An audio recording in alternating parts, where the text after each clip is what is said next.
Ladies and gentlemen, the Governor of the State of Ohio, Mike DeWine.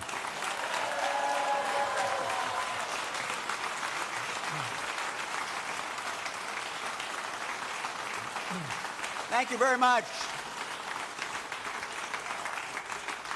Thank you very much. Please be seated.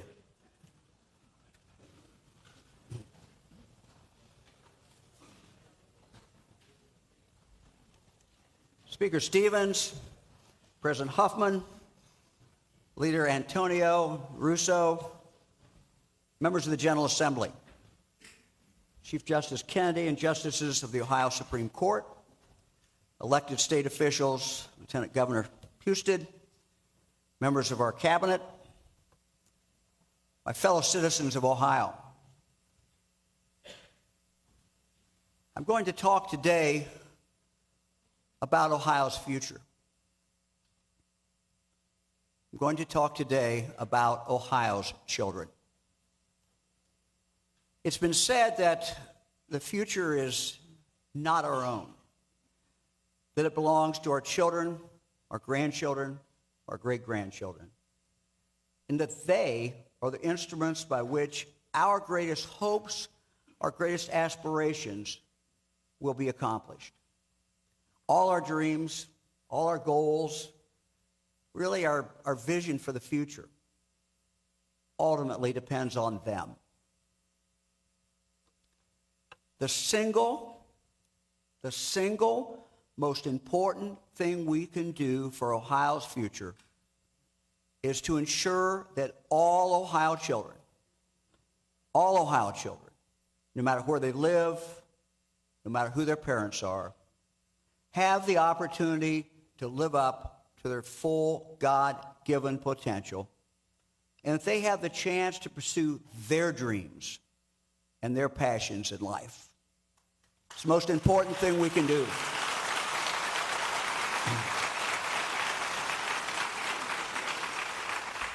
Kids have only one chance to grow up, so we must have a great sense of urgency, as every moment we waste is a moment that they lose. Our children grow up so very, very quickly. If you don't believe that, ask a parent of a child who's graduating from high school. They'll tell you just how fast that childhood ended. President Reagan talked about this in a graduation speech at Seton Hall University. Listen to what President Reagan said.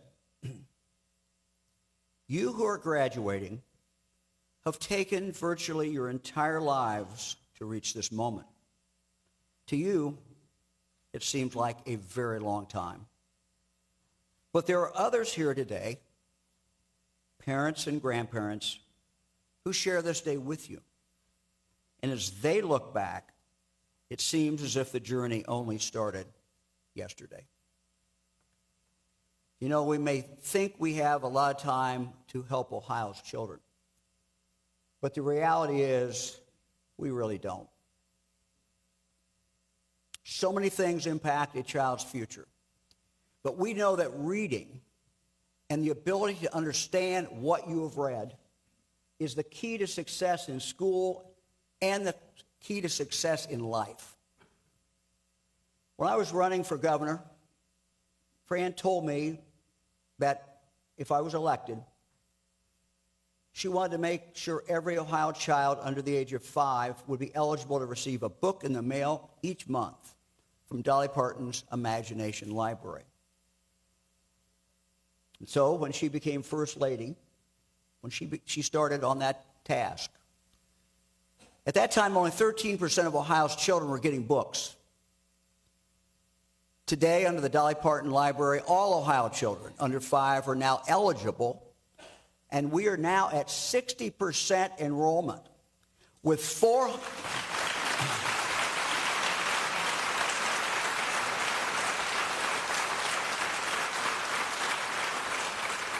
60% of the children are enrolled, with 402,000 Ohio children receiving a free book in the mail each and every month. So Let me introduce my bride of 57 years, First Lady Fran DeWine.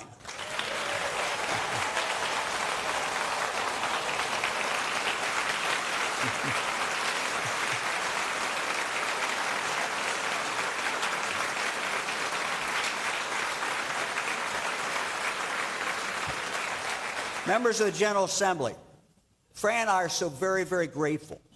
Grateful to you, as well as our county partners, for your support and your investment in the Imagination Library. Ohio now leads the nation in enrollment. And since Fran became First Lady, Ohio children have received almost 16 million books in the mail. Thank you. Thank you for what you've done to help us achieve that. And I also want to thank you for your support of the science of reading. We know that the earlier a child is reading at grade level, the more success that child will have in later grades, as well as after graduation.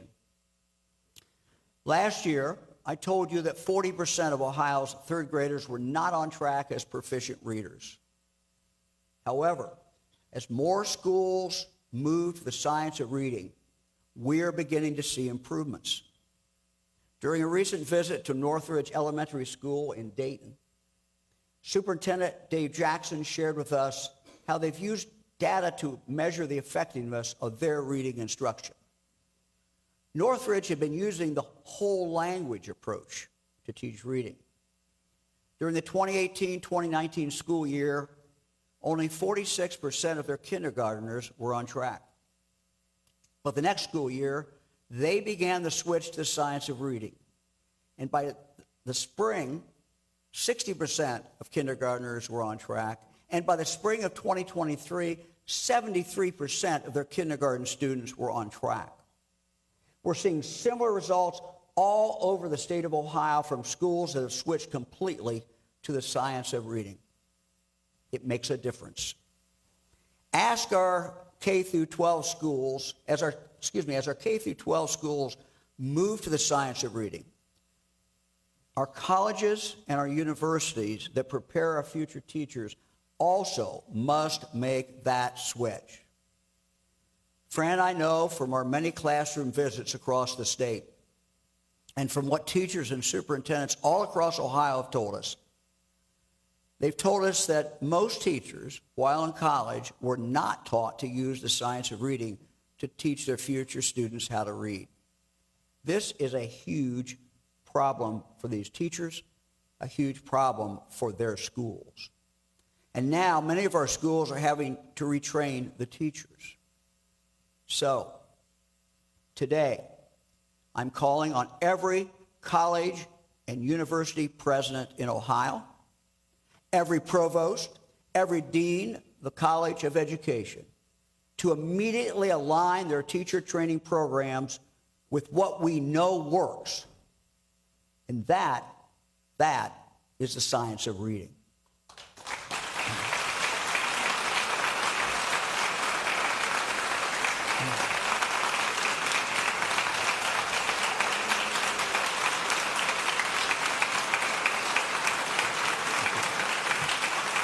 I want to talk for a moment about early childhood education, which of course lays the foundation for a child's future success in kindergarten and throughout their primary education.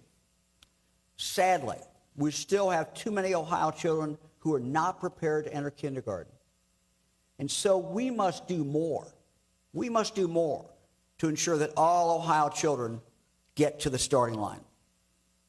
That's why we're revising Ohio's child care quality rating system to simplify and reduce paperwork, focus on better child outcomes, and for the first time ever, provide our quality rated programs access to curriculum that's aligned with the science of reading. Further, we're making child care more affordable and making it more accessible to Ohio's working families. Doing so, we will build today's workforce by getting people back to work, and we will ensure that tomorrow's workforce is prepared for the demands that lie ahead. With the help and support of the General Assembly, we have expanded access to child care in Ohio's public preschool programs through greater eligibility and funding investments. As a result, we are now serving 16,000 more children today. And we're going to do even more. I'm very pleased to announce the creation of Ohio's new Child Care Choice Voucher Program for Ohio families that make up to 200% of the federal poverty level, or $60,000 for a family of four. This new program will provide financial support for 8,000 more Ohio children. Not only that, we'll also be allocating federal funding, reallocating that federal funding to dedicate $85 million to create child care access grants to improve and expand existing child care facilities.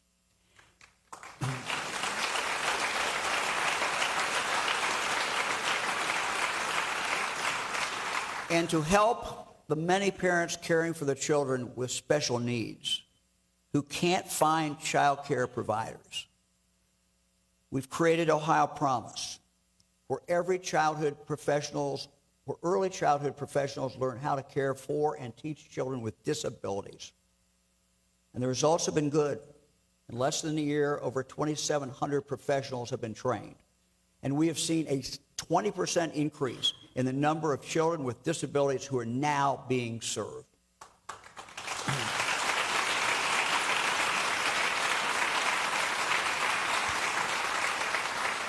By doing all of these things, we're helping more families.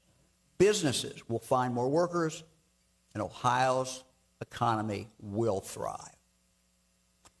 You know, when I think about how we can shape education for the greatest benefit of our children, I'm reminded of something that our high school principal, Mr. John Malone, once told Fran and me. Mr. Malone said that when it comes to education, only two things really matter: a willing student and a good teacher. A good teacher, we think about this, a good teacher has the power to fundamentally change the course of a child's life. I'm sure that each one of us can recall at least one great teacher who inspired us or motivated us and really changed our lives. I want to take a moment to thank all teachers in Ohio.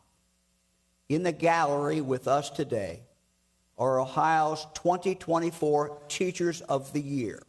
Will you please stand so we can give you the applause? Ohio's Teachers of the Year.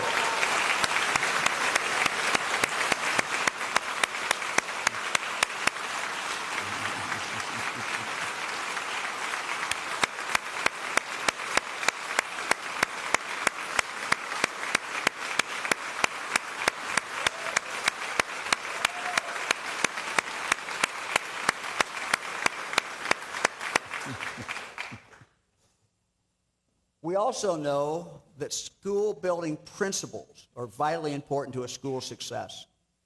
They determine the culture in the school. A great principal is the leader in the school who creates the conditions for students and teachers and staff alike to thrive. That's why I've directed our new Department of Education and Workforce to create a principal apprenticeship program so that aspiring principals can watch veteran principals in action through hands-on in-school training that will better prepare them for the challenges of the job of a principal. This builds on Ohio's successful teacher apprentice program and will ensure that schools across the state have the leadership that they need to succeed.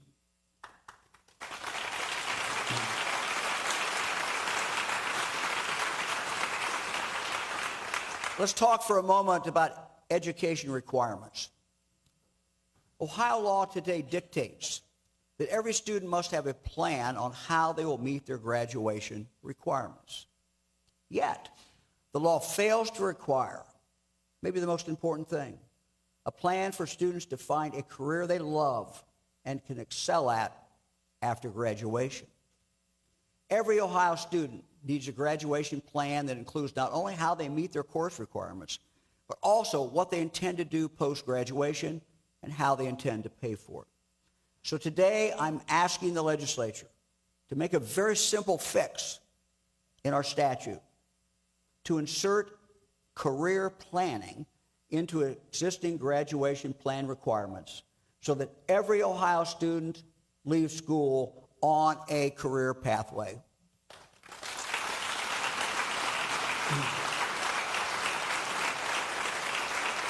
You know, Fran and I want for all kids what we want for our own children and grandchildren, and now our great-granddaughter, who, by the way, is right up there, Betty Jane. Come, Maddie, you got Betty Jane.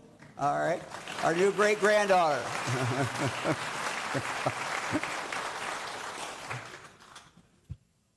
It's for them to find, we want everybody, all our kids and grandkids, great-grandkids, to find something they're deeply passionate about and they can pursue as a career. For many Ohio students, they find their passion and pathway through career tech. Fran and I and Lieutenant Governor Houston have visited career tech programs all across the state, and they're doing absolutely some amazing things. Yet a couple of years ago, we would repeatedly hear that kids were being turned away from career tech because there wasn't enough room in the classes, or there weren't enough slots open in a student's area of interest. And sometimes the school didn't have the right equipment, or it was simply too old. With the strong support of you, of this legislature, we have been making historic investments to eliminate wait lists and ensure that any Ohio student who wants career tech education has access to it.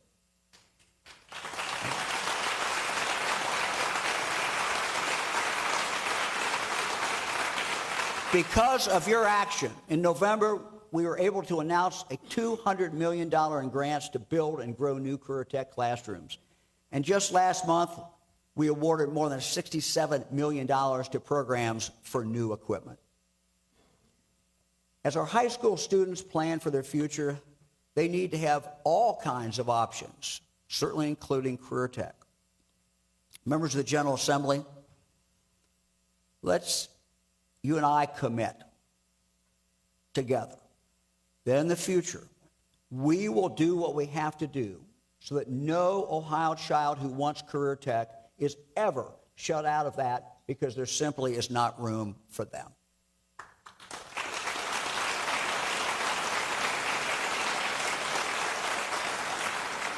If Ohio is to compete in the 21st century, we must have an all-of-the-above attitude regarding education. Just as we need welders, mechanics, those who understand advanced manufacturing, we also need chemists. We need engineers. We need researchers. We need those with career tech credentials as well as those with 2-year, 4-year, and advanced degrees. We need to play to our strengths. We have a lot of them. We are blessed with great colleges and universities and have become a net importer of college students from other states. But we must keep more of our own students here in Ohio. So I want to thank the members of the General Assembly for helping us to enable more Ohio kids to go to college in Ohio and then to stay in Ohio to fulfill their dreams. Since 2019, we've successfully persuaded all 14 universities in Ohio, public universities, to provide 4-year tuition and room and board guarantees so that no Ohio family will experience an increase in college costs once their child starts college.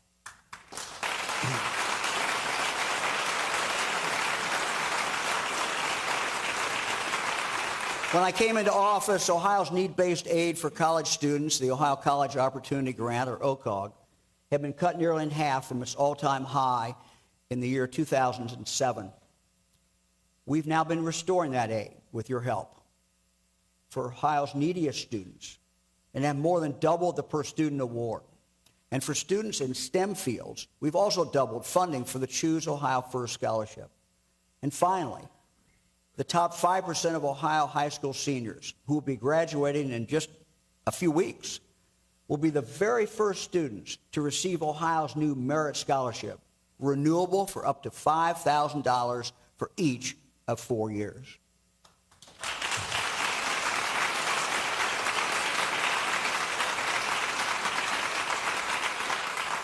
All of these scholarships will help keep Ohio college students in Ohio. And I look forward to working with you, the General Assembly, to keep even more students here in Ohio. You know, we used to look at how many students started college. Then in 2013, we changed that, and we started holding colleges accountable for the number of those who actually graduate.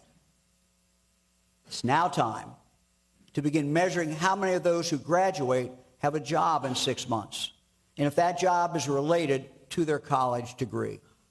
So today I'm asking the Ohio Department of Higher Education to collaborate with our colleges, our universities, to begin collecting this data.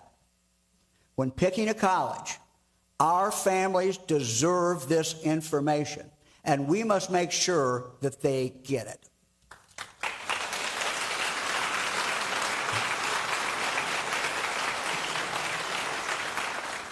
Now, when a child is not healthy, that child will not thrive in school. So let me talk about children with vision problems. If a child has difficulty seeing, they will certainly have difficulty reading and difficulty learning. Tragically, that is the case for too many Ohio children today. Today, all Ohio children are required to get a vision screening test in school. But other children who fail that screening test, the vast majority of them never get a comprehensive follow-up eye exam to determine if they need eyeglasses. That's wrong.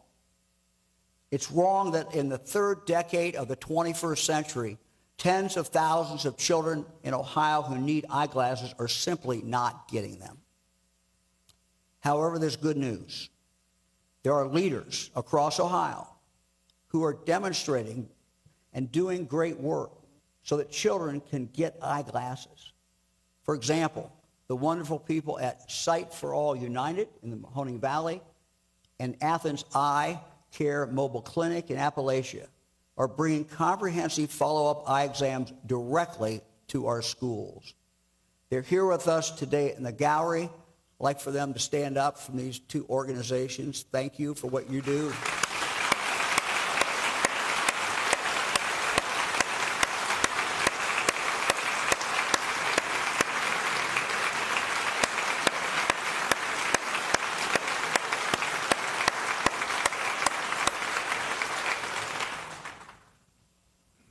Their models work, and we must take these models statewide. Today I'm announcing the creation of the Children's Vision Strike Force. This will not be a study committee. We know the problem, and we know the solution. Whether this group will work with vision care professionals in every corner of Ohio to scale the proven models, to scale these proven models statewide, and to provide schools with the technical assistance they need to implement these very important programs. Ohio, sadly, has never had a statewide plan to ensure that every Ohio child who needs glasses will get glasses. Now we do.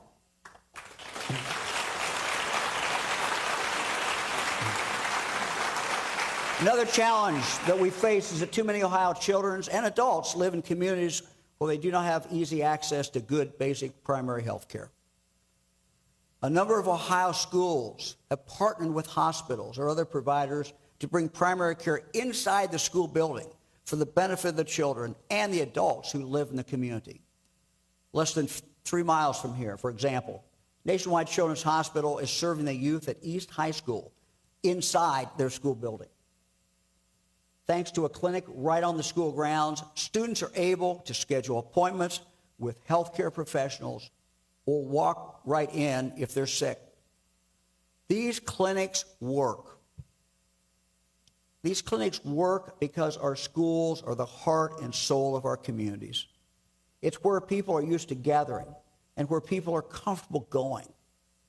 They also have a significant impact not just on students' health, but also on their academic performance, including improved attendance, higher GPAs, grade promotions, better college prep, and reduced rates of suspension. As part of the General Assembly's historic investment in Appalachia, we've enabled local communities to determine their revitalization priorities. We've recently announced the new Appalachian Children's Health Initiative, which will be helping 20 Ohio counties to create or expand community and school-based health clinics to serve at least 61,000 students and 375,000 residents in Appalachia. I think it's important to note that these communities decided this was their top priority. Today, I'm asking every school in Ohio to look at the school-based clinic model. It works. Take a look at it. Talk to your communities about partnering with your local hospital or your primary care clinics, community health centers, or children's hospitals. We want to help you get the technical expertise you need to build your own school-based health center, like how you can use our student wellness and success funds to build a clinic. That money that you have provided over the years can be used for a clinic. It can be used to provide that kind of care. And so today I'm asking several of our state agencies to work together with school district leaders to provide needed technical assistance on how to utilize existing resources to build more high-quality, sustainable, school-based clinics. I want to talk now about the health of our youngest Ohioans. We know that the two biggest causes of death for infants are being born too early and not sleeping in a safe environment. I want to thank the General Assembly for working with us on so many different initiatives over the past 5 years to help vulnerable moms. With a focus on reducing premature births and encouraging safe sleep, we've helped thousands of pregnant women and new moms get medical care and other resources to access healthy food, breastfeeding support, baby cribs, and guidance on stress management. Working together, we've greatly expanded our home visiting program, where trained professionals come directly to the home of moms and parents to answer the many questions all new parents have, to serve also as a support when they're exhausted and worried, and to help them understand the importance of healthy living. And we will be helping nearly 36,000 expectant mothers this year to have healthy babies through our partnership with over 100 OB/GYN medical practices to offer comprehensive care. That means not just providing prenatal clinical care, but also directing women to needed resources, needed services, including funding for housing, food, and transportation.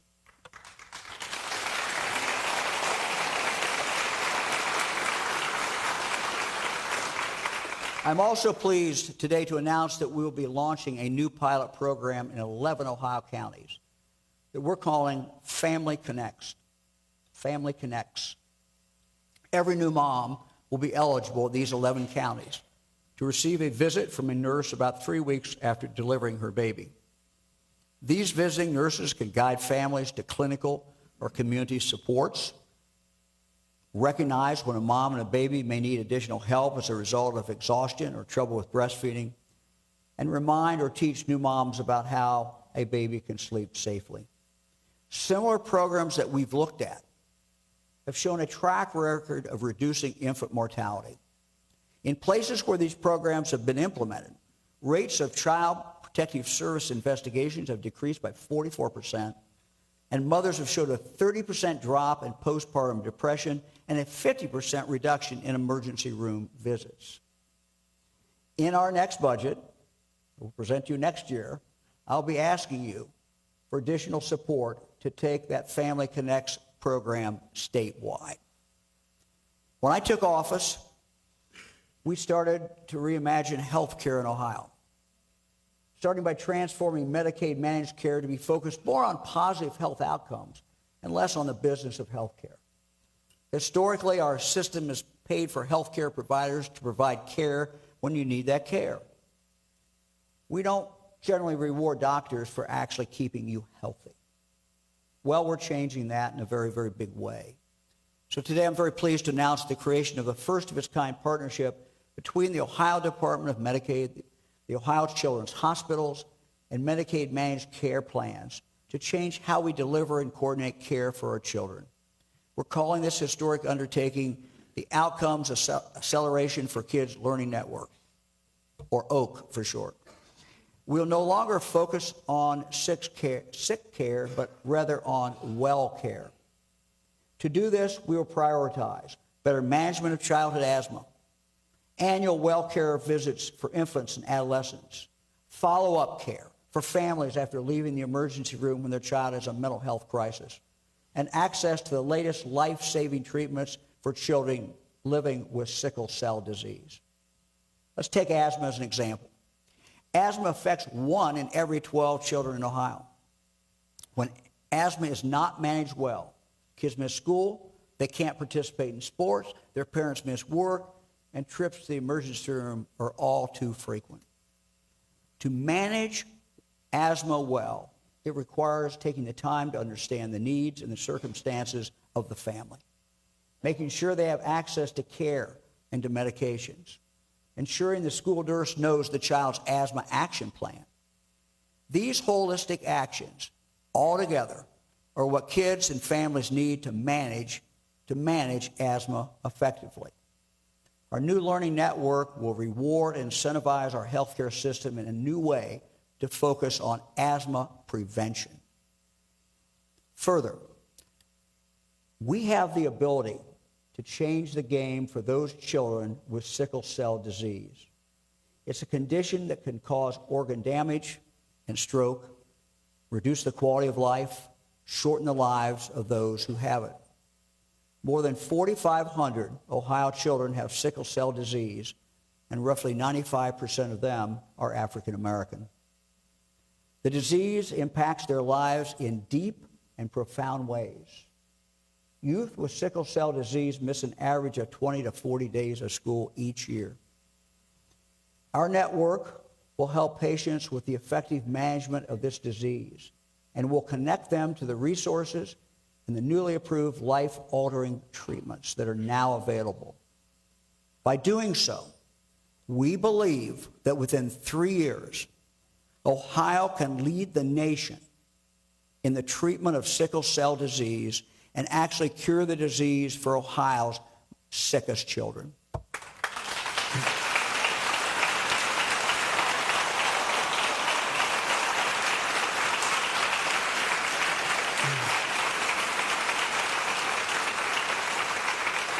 As I have in my last 2 State of the State speeches, we focused our attention on mental health because we all know we're in a crisis in this country. Our children today are more isolated, more anxious, more depressed, and more suicidal. There are a lot of factors impacting the behavioral health of our children. But likely number 1 on the list is the use of smartphones and access to social media. And I want to talk about that right now.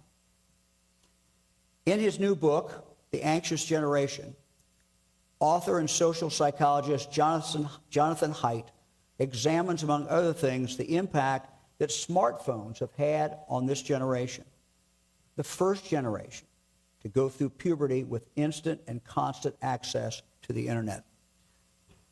Giving a generation of children smartphones, and these are the author's words, was, and I quote, "the largest uncontrolled experiment humanity has ever performed on its own children."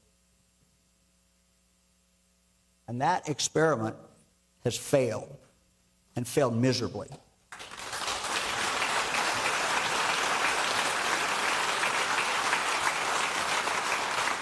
I want to take a moment to recognize my Lieutenant Governor, John Husted, his wife Tina, who's up in the balcony.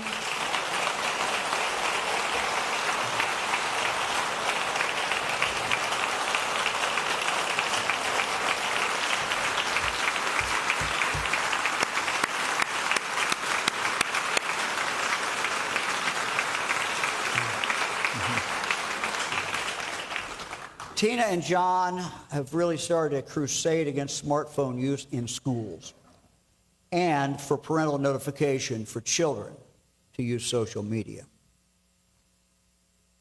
I'm grateful for what they're doing. Let's give them a round of applause again.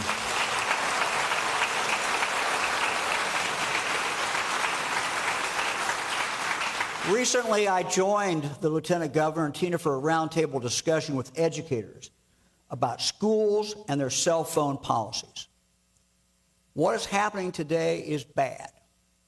And if you don't believe me, talk to a teacher, talk to a principal, talk to a superintendent. They will all tell you how distracting phones are in the classroom and how negatively they can impact a child's mental health. When you talk to teachers in schools that have actually removed phones during the lunch period, they will tell you the change is miraculous. Guess what? Without phones, the lunchroom is noisy again. Instead of having their heads down, burying their phones, kids are talking and interacting and laughing and enjoying themselves. A number of Ohio schools have made the decision to eliminate smartphone use during the school day. And I believe clearly that is the right decision.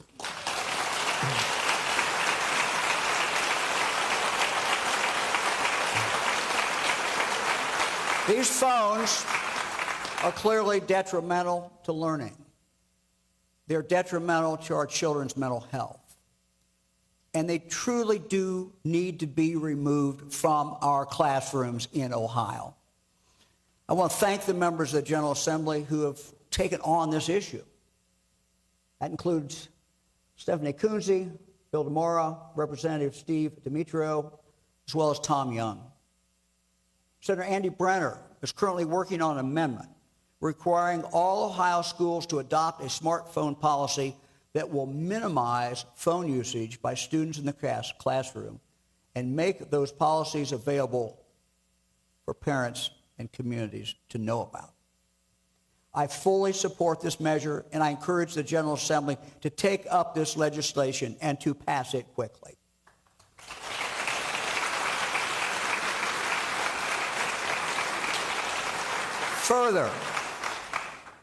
Further, we need to go after the social media companies that are targeting our kids, addicting them, and then monetizing that addiction. What they are doing is shameful. Last year, as part of our budget, I signed the law requiring parental consent for children under 16 to use social media. Got to get the parents' permission first. However, as you know, Federal Judge Marbley has enjoined the law from going into effect. But let's not be deterred. While it would be best if the federal government set a national standard, they've not acted, and we cannot and should not wait. Let's take the lessons we are learning from court rulings across the country, and let's develop a plan for Ohio that can be a blueprint for putting parents, not social media companies, back in charge of the digital lives of their children.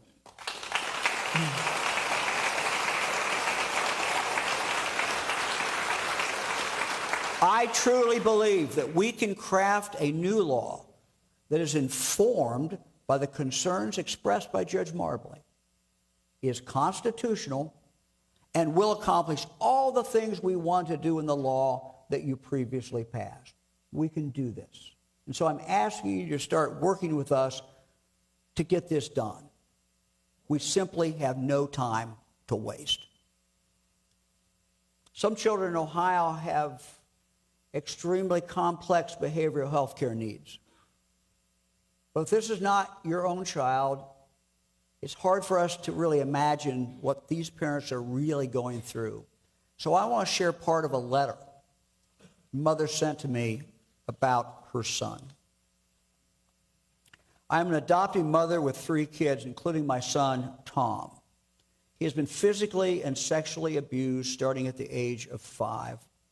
In recent years, Tom started acting out and became physically aggressive, hitting walls and smashing furniture, threatening to hurt us with knives. I was scared every day and feared for the safety of our other kids. On one occasion, we had to lock ourselves and the other kids in the basement while we called the police to restrain our son. As a result of what he's been through, he ran away, started using drugs to cope, and was physically aggressive towards a convenience store owner. He was arrested and locked up in detention, and all he really needed was treatment. End of quote. These are not isolated cases. This is the reality of life for a lot of Ohio parents, and too often they just don't know where to turn. And really, they've been pretty much ignored. We're now giving them a lifeline through our Ohio Rise program. Created 2 years ago, the program connects families and children who have the most complicated needs to appropriate care, and do all this in Ohio. All these children need more than a doctor. They need therapists, they need prescribers, they need teachers, school counselors, other caring people to help them. Families who participate in Ohio Rise are assigned a hands-on care coordinator to bring these professionals and supportive people together to plan and manage care with the goal of keeping children in their homes and their families together. Since I delivered my State of the State address last year, we have added 14,000 more Ohio children to Ohio Rise.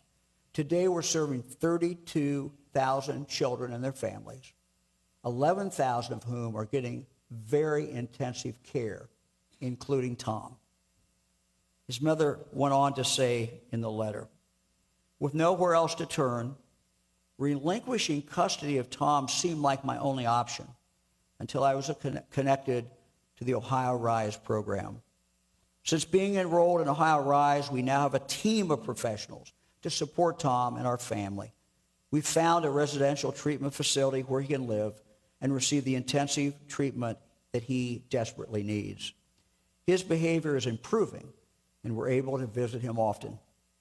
Additionally, Ohio Rise helped connect my entire family with therapy following the incidents, and we are healing.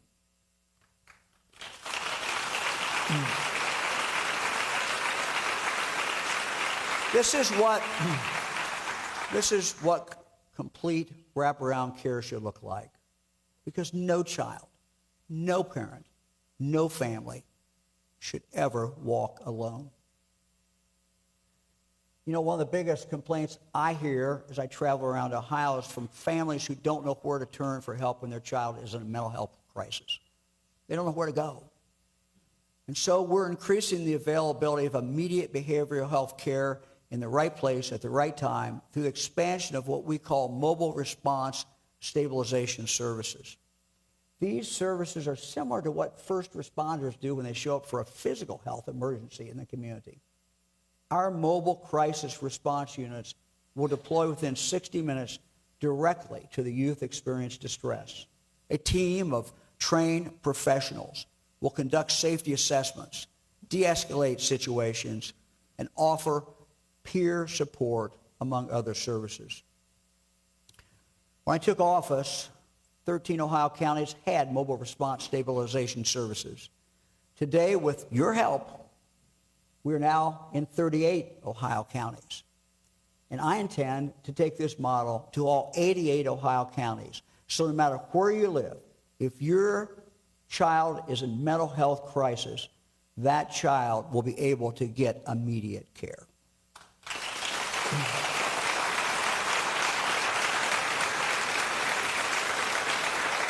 When we talk about expanding mental health treatment, we all know that one of our state's greatest challenges is having enough professionals in the mental health field. The demand for behavioral health services has increased twice as fast as the increase in the workforce. So it's critical that more people go into the community-based behavioral health care to serve our most vulnerable Ohioans. We must dramatically increase the pool of people. And all of us, our career tech centers, our colleges, our universities, all of us must work aggressively as the demand for these jobs is astounding. By the end of this decade, Ohio will need 4,500 new chemical dependency professionals, 4,700 new counselors, 4,300 new social workers, and hundreds of new psychiatrists. With generous support from you, we've created the Great Minds Fellowship with the goal of attracting 4,000 new behavioral health professionals into the field. If you're pursuing a degree in certain areas of behavioral health, you can get $10,000 towards your education before you graduate.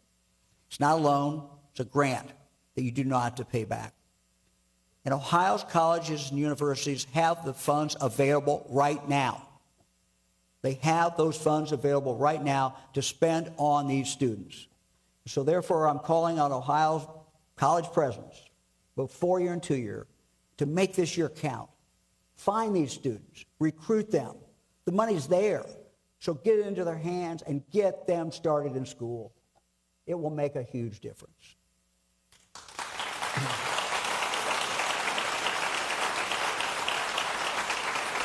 I want to turn to foster care.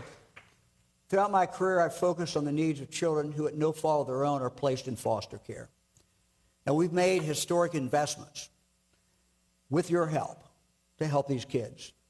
And as a result, 1,000 fewer Ohio children are in foster care today than when I took office. Now, while that's certainly progress, we must and we can do better. Currently, there are more than 1,800 foster children who live in group settings. They live in group settings because they're not foster families willing or comfortable to take on the significant behavioral health challenges and the complex needs these foster children present. And though some of them do need to be in congregate care, the best place for most of them is ultimately in a foster home with adults who love them. There is great work going on right now in Northwest Ohio, where Sandusky, Seneca, Ottawa, and Wyandotte counties have partnered together to recruit foster parents to specifically help children with the most complex needs. Not only have they saved money, but they've also created the opportunity for children to remain in a home with a family.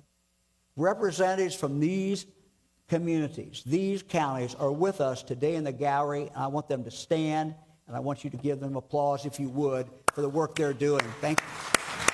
Right up there.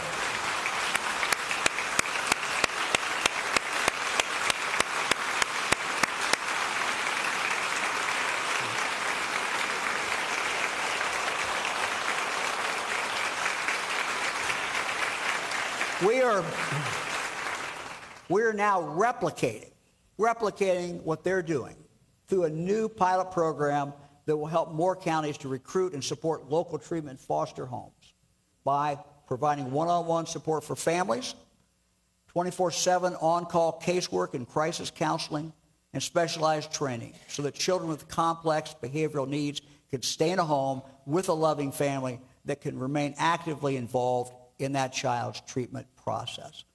That's the goal. We're expanding that, and we're going to continue to expand it.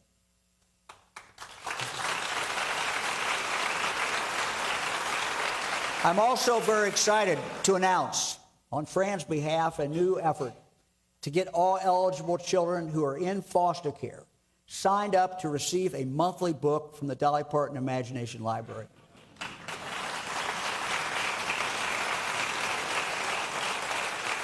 And we're doing this by our Department of Children and Youth becoming a new affiliate organization.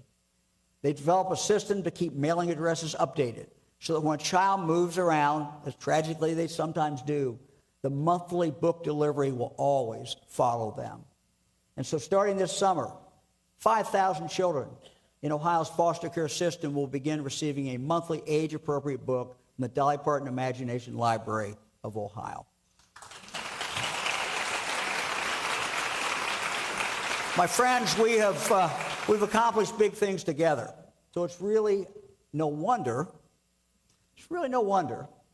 that Pennsylvania, as Governor Shapiro put it, and I quote the governor, is sick and tired of losing to friggin' Ohio.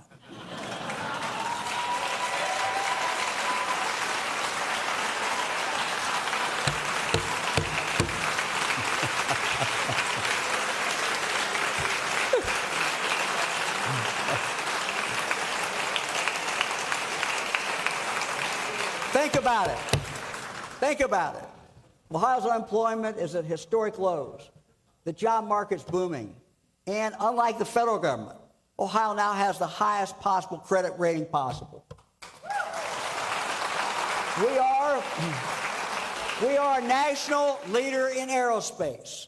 We are making great progress protecting our precious Lake Erie and our other Ohio waterways through H2 Ohio. We have an outstanding state fair that we're making even better thanks to your investments. It's just a few short weeks, we'll be opening Ohio's 76th state park, Great Council State Park in Greene County, and yes, they all remain free. And Ohio's Hopewell ceremonial earthworks are now officially a UNESCO World Heritage Site. I am so grateful. I am so grateful for all we've been able to accomplish together. But we have even more to do. Additional urgent issues that we must address. Let me talk for a moment about them. First, let's talk about intoxicating hemp known as Delta-8. Widely unregulated, is readily found and easily accessible to kids in gas stations and convenience stores in Ohio. It's disguised as candies, gummies, even breakfast cereals. It can cause hallucinations, vomiting, tremors, anxiety, dizziness, confusion, and even loss of consciousness. Just in the cases that were reported to the Ohio Poison Control Center, there were 100 Delta-8 poisonings last year. And of those, 40 were involving children aged 5 or younger. That's just what was reported. Further, a recent national survey of 12th graders found that over 11% had used Delta-8 in the past year. Because of a loophole in the law, Delta-8 can be sold as hemp without the warning labels and age restrictions associated with marijuana. And we know the companies that produce and sell these products intentionally market these harmful products to our children. Members of the General Assembly, today I'm asking you to pass legislation to ban the sale of these dangerous products to our children.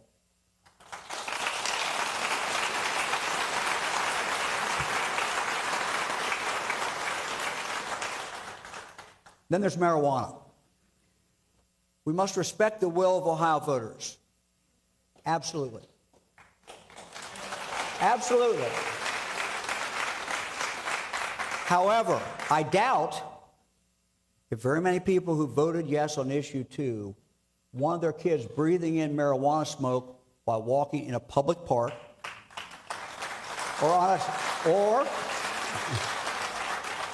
a sidewalk to ball practice, or smelling the stench of it walking from the parking lot to a Guardians game or a Reds game. That's not what people voted for. But make no mistake about it, that is what the current law allows and will continue to allow until we do something about it. We owe it to our families to change that. And you have the power to do that. I ask you to exercise that power. It's not what people wanted.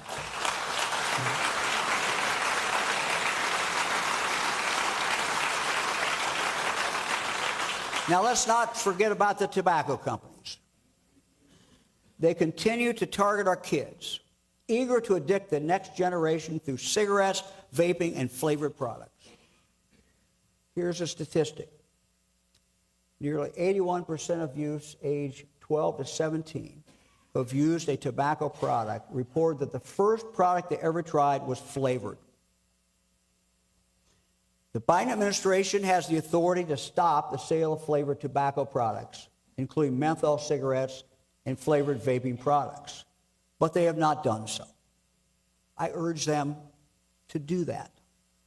But I think we've all learned that we can't depend on Washington. We have an obligation to protect Ohio children, and we have the ability to do that. Now, I understand the desire for uniformity statewide. I understand that. I get it. And so I'm asking you to pass a uniform state law banning flavored vaping and flavored cigarettes. It will save lives. We need to protect our kids.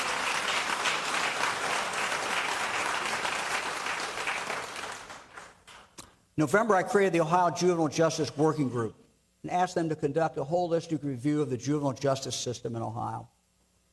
I was intentional involving juvenile judges in this review because of their knowledge and because it really is one system and because of their commitment to building programs that serve youth in their communities so they can remain with their families. These judges do a good job.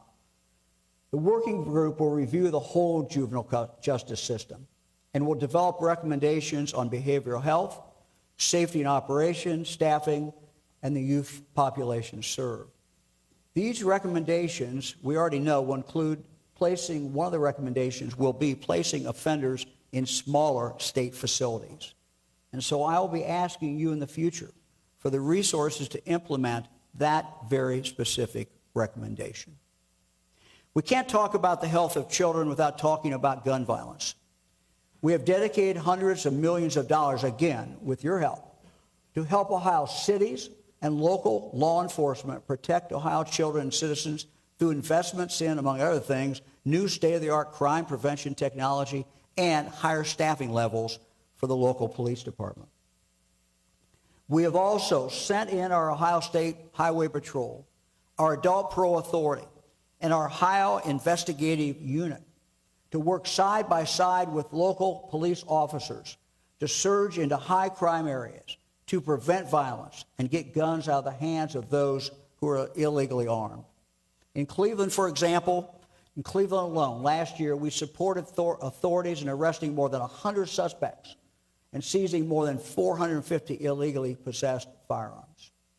And so, to Ohio's mayors, to Ohio's chiefs of police, to Ohio's local safety directors, our team is ready and willing to surge in and help. Just call us. We'll be there.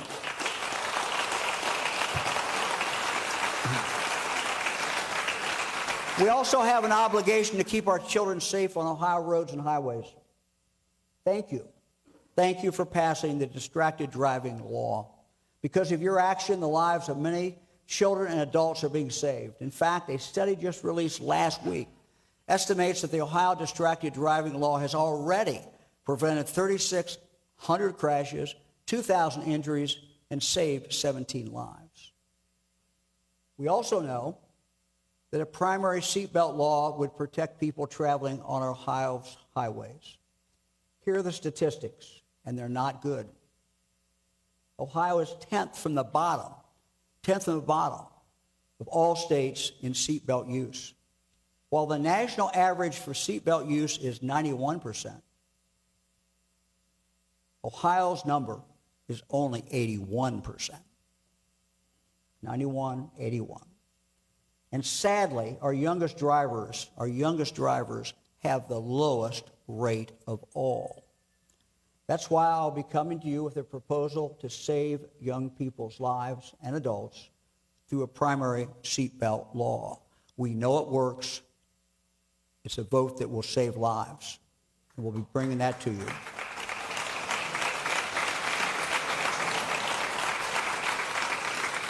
Before we conclude, I want to take a moment to remember the 5 respected former leaders from this body who have died since the start of this year. Former Senate President Stan Aronoff, former Speaker of the House Chuck Curtis, former Senate Majority Leader Ted Gray, former Senate Minority Leader C.J. Prentice, and former House Minority Whip Bridget Kelly. Each of them embodied what is truly great about Ohio. By always looking to the rising sun, focusing on what is important to Ohio families, and fighting for the betterment of the whole state. They will be missed, but they will always be remembered.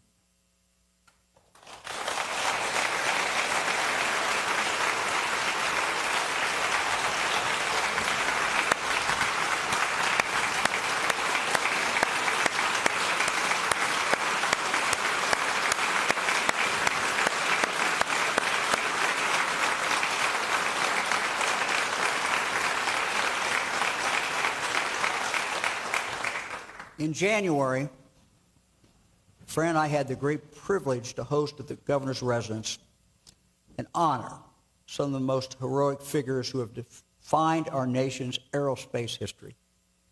They came to Ohio for the unveiling of Ohioans in Space, Bill Hinch's grand painting of Ohio's space legends, John Glenn, Neil Armstrong, Jim Lovell, Judith Resnick, and Gene Kranz. These American heroes now take their rightful place in our beautiful and historic State House Rotunda, across from the Wright brothers. It was truly a thrill to meet and listen to Toledo native Gene Kranz, who directed America's missions to the moon through the Mercury, Gemini, and Apollo programs. Mr. Kranz spoke of our early space pioneers who willingly accepted great personal risk in the name of national progress, and how they eagerly accepted President Kennedy's challenge to place America's flag on the moon. They pushed the envelope, doing things that had never been done before. They were children of the Depression. Many were first-generation college graduates who grew up on farms in the Midwest. They were leaders. They were team builders. They stood for something greater than themselves. They loved their country and vowed to serve, always grounded in the strong work ethic and deeply held values they learned from their own parents. And they all had big dreams. Tomorrow will be the 54th anniversary of the liftoff of Apollo 13. Ohio's Gene Kranz was the mission flight director, and Ohio's Jim Lovell was the mission's commander. As we know, on the third day of the mission, an oxygen tank exploded, damaging the spacecraft, forcing the three-person crew into a lunar module designed to support only 2 people for 2 days. And that became their lifeboat for nearly 4 days. But this was their time in history. Failure, as we know it, was never going to be an option for them. This ingenious, courageous, resourceful team of risk-takers managed to return the spacecraft safely to Earth, splashing down 6 days after the mission began. When asked during the harrowing mission if he believed that this was going to be NASA's darkest moment, Director Kranz said, "No, this is going to be our finest hour." For all of us in Ohio, this is now our time in history. And we must act with great urgency to not squander this precious, finite window of opportunity when our children are growing up. This is our time to meet the challenges that I've laid out today, to do the hard things that matter and will make a lasting difference for our children and the future of Ohio. This is our time to chart Ohio's path forward as we protect our most precious resource, our children. We must protect our children so our newborn babies can grow and thrive, so our kids can be healthier and more resilient, so they learn to read, to go to school, find a career that they're passionate about, and ultimately grow into thriving, productive, hardworking Ohio adults. This is our time to band together, to work together, to be resourceful, to be innovative, to be optimistic, to inspire, and yes, to lead. And when we do this, this will be Ohio's finest hour. Thank you. May God bless Ohio. Thank you very much.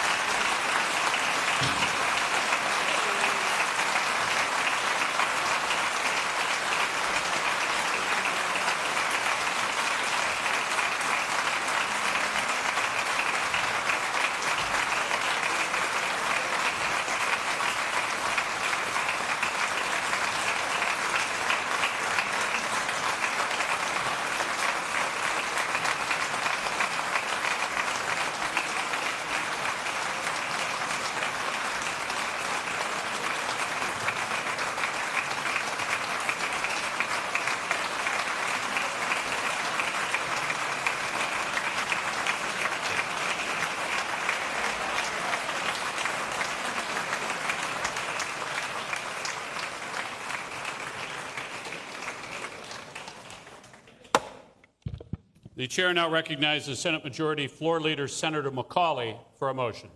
Mr. President, I move that the joint convention adjourn. Without objection, the joint convention is adjourned.